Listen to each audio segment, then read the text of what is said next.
திருக்கோவலூரில் இருசக்கர வாகன பந்தயத்தில் ஈடுபட்ட இருவர் உயிரிழந்த சம்பவம் பரபரப்பை ஏற்படுத்தியுள்ளது. கள்ளக்குறிச்சி மாவட்டம் திருக்கோவலூர் நகர் பகுதியில் இருந்து ஆவியூர் வரை 3 விலை உயர்ந்த இருசக்கர வாகனத்தில் 3 பேர் வாகன பந்தயத்தில் ஈடுபட்டுள்ளனர்.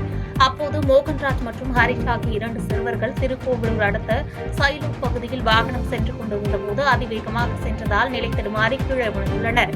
இதில் வாகனத்தில் பயணம் செய்த மோகன்ராஜ் மற்றும் ஹரிஷ் ஆகிய இருவரும் நிகழ்விடத்திலேயே உயிரிழந்துள்ளனர்.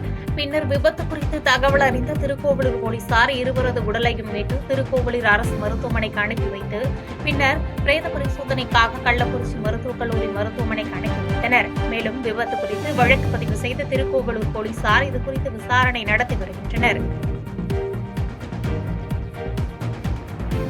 பாதகம் செய்பவரை கண்டால் நாம் பயம் கொள்ளலாகாது பாப்பா. மோதி மிதித்துவிடு பாப்பா, அவர் முகத்தில் உமிழ்ந்துவிடு பாப்பா. அண்மை செய்திகளை உடனுக்குடன் தெரிந்து கொள்ள இணைந்திருங்கள் எம் நாடு தொலைக்காட்சியுடன்.